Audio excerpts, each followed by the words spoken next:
Hi everyone, I'm going to do our next English video today, which is going to be all about writing a wanted poster to try and catch the very hungry lion. Before you watch the rest of this video, make sure that you're familiar with the story so far. We're not reading any new pages this week, we're just using the same pages that we used last week. So make sure that you've watched that video up to page 12 of the story of Little Red and the Very Hungry Lion. When you're ready, I want you to make sure that you've got something to write on and something to write with, and then we can get started with our writing for our wanted poster. Okay, I'm ready with my wanted poster. So I've got the title which says wanted. We need that so that the reader and the person who's looking at it knows that it is a wanted poster. And I've got this box here as well, which you've got on your layout, which we're going to use to do a picture, but I'm going to do my writing first because that's the most important part, and then I can add my picture at the end. So first of all, I'm going to start my writing with a question, and I'm doing this because I want the person that's looking at it to think. So I'm going to say, can you help us to locate, which means find, the very hungry lion? So if you were reading that, you'd think, can I help? Have I seen this lion? And that would start to get you thinking and start to get you watching out for the lion. Okay, so can you help to locate the very hungry lion? And I'm using capital letters for that because that's his name, the very hungry lion. Can you help to locate the very hungry lion? If we don't find him, so I'm going to use an if sentence, we're going to think about what might happen if we don't find him. If we don't find him,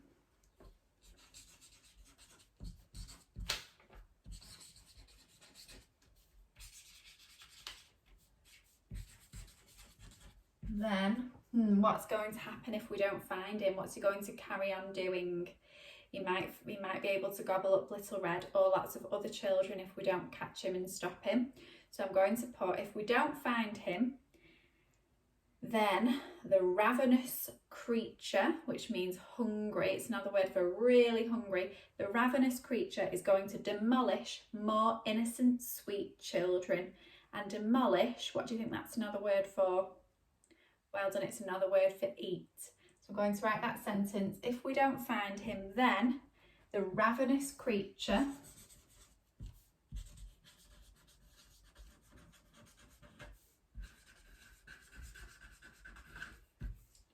is going to demolish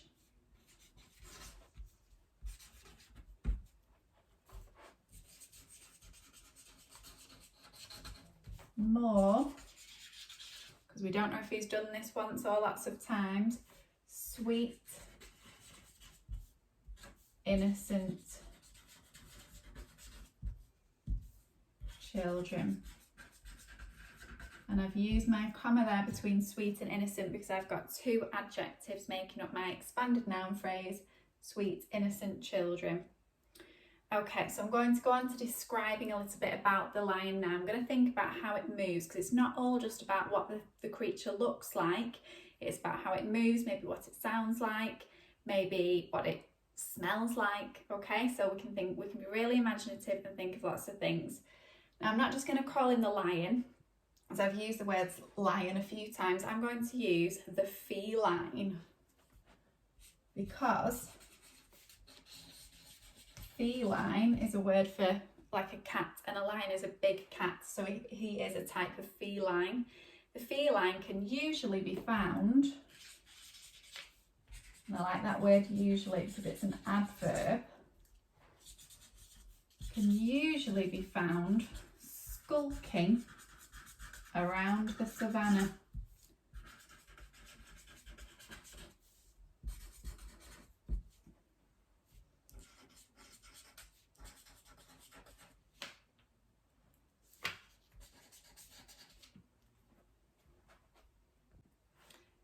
So I've got the feline can usually be found skulking around the savannah, and what's he doing there?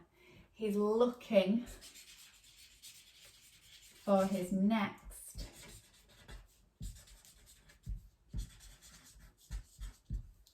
meal. Okay, because we know that he looks for children and he wants to gobble them up. Now I'm going to talk about what he likes to do. So he enjoys playing tricks. And I know that he likes playing tricks because he wanted to dress up as Auntie Rosie and trick Little Red. He enjoys playing tricks on youngsters.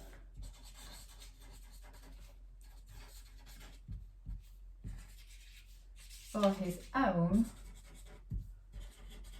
entertainment. That's a nasty thing to do. And I've got that word entertainment, which is actually a word with a suffix because it ends in ment. So that's a really good word to use, and you should be trying to use suffixes yourself if you are challenging yourselves. So I've got he enjoys playing tricks on youngsters for his own entertainment. What am I going to write next? I'm going to start with an adverbial this time. I'm going to start with the word often to show that he does this quite a lot. Often he hides behind, and I've looked up the types of trees that grow in savannas in Africa, and I know that acacia trees grow there, so I'm going to use that word. Often he hides behind acacia trees.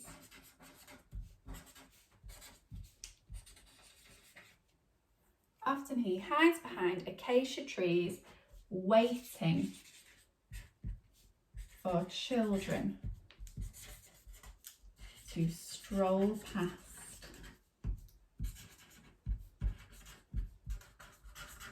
Okay, so I think I've written enough about what he does, and the reason that I've included this is because people need to know what to look out for. They don't just need to know what they look like we said, they need to be able to spot them doing different things.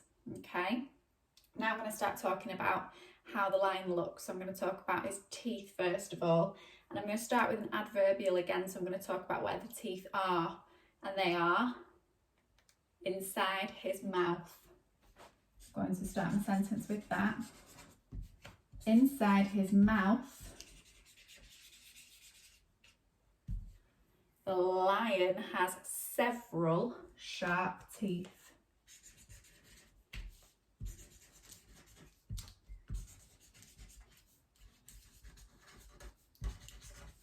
I'm using that word sharp to show just how sharp they are. They're not just like normal teeth, they're really sharp. Inside his mouth, the lion has several sharp teeth, but I think probably they're quite dirty. So I'm going to say, has several sharp teeth with flies and dirt caught in them. Blech. Don't sound very nice, do they?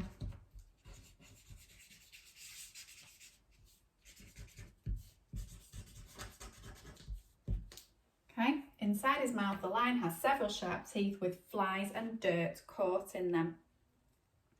I'm going to talk about his mane, which is the hair that grows around his head. He has a bushy mane, which needs a good brush, because I bet it's all tangled.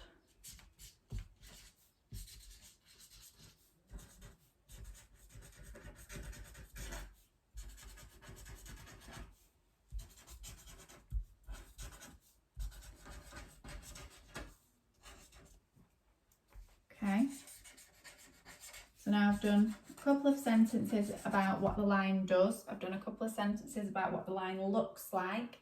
Now I'm going to talk about what he smells like, because we know he's got dirty teeth, so I bet he's a bit smelly as well. So I'm going to say, you might even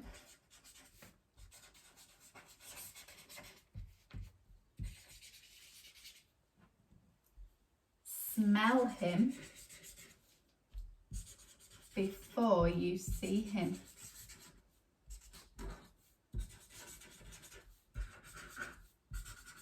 Because he is incredibly dirty. Not just a little bit dirty, he is incredibly dirty. Okay, I've used an exclamation because incredibly dirty. Okay, let me have a think for my final few sentences. I'm going to do one more sentence about what the lion sounds like. So I'm going to say, if you listen carefully,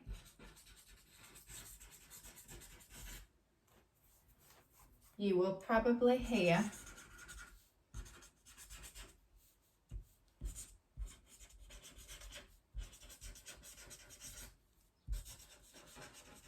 the lions. I'm going to use my possessive apostrophe here because I'm writing the lion's roar, and the roar belongs to the lion. If you listen carefully, you will probably hear the lion's roar echoing in the distance.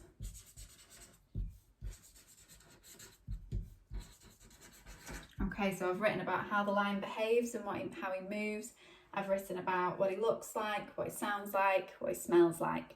So I'm now pretty much done with my description of the lion. I'm going to write about what to do if you see him and what people need to do to watch out. So I'm going to say, when you are trekking, when we had that word in our reading task last week, what does the word trekking mean? It's another word for walking, isn't it?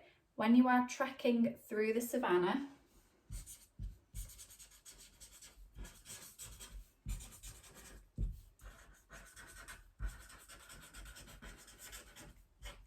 please watch out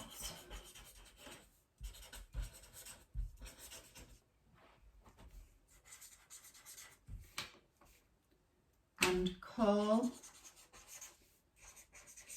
the police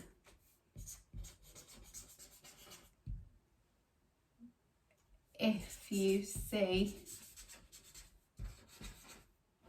this cunning, which is a word I used last week. It means a bit like sly creature. I'm just going to read it all back through to myself to check that it makes sense, which is what you should do at the end of every single piece of work as well, before I can start my picture. So, wanted. Can you help to locate the very hungry lion? If we don't find him, then the ravenous creature is going to demolish more sweet, innocent children. The feline can usually be found skulking around the savannah, looking for his next meal. He enjoys playing tricks on youngsters for his own entertainment. Often he hides behind acacia trees, waiting for children to stroll past. Inside his mouth, the lion has several sharp teeth with flies and dirt caught in them. He has a bushy mane which needs a good brush. You might even smell him before you see him, because he is incredibly dirty. If you listen carefully, you will probably hear the lion's roar echoing in the distance. When you are trekking through the savannah, please watch out and call the police if you see this cunning creature. Might finish it with one more sentence, an exclamation sentence. So I might say, what a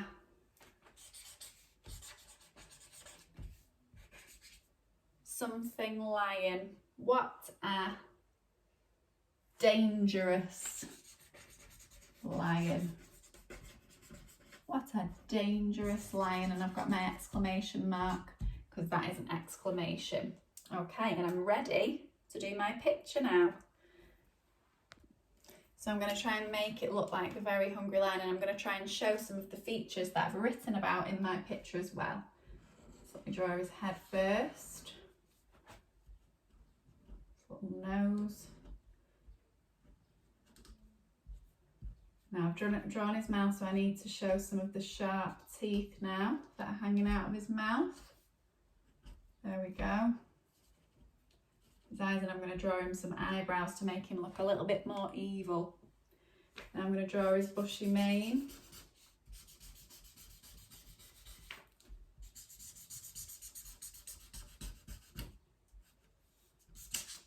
Ooh.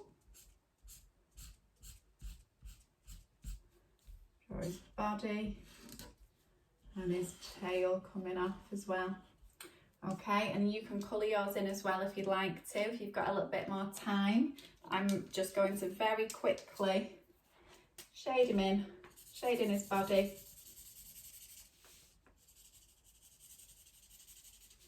Okay, and there's my wanted poster finished. So now it's your turn to go and do your own wanted poster, which I'm really looking forward to reading. I can't wait to see how you describe the lion and all the things that he does, how he looks, how he smells, how he sounds, and I can't wait to read them. Please make sure that you use the word mat that I've provided because it's got some really good vocabulary on there. And there's also some templates for you to use. So you need to decide how much you want to challenge yourself and which one you want to use. Okay, so get them sent in to us on Seesaw, and me and Miss Frances are looking forward to reading them. See you next week.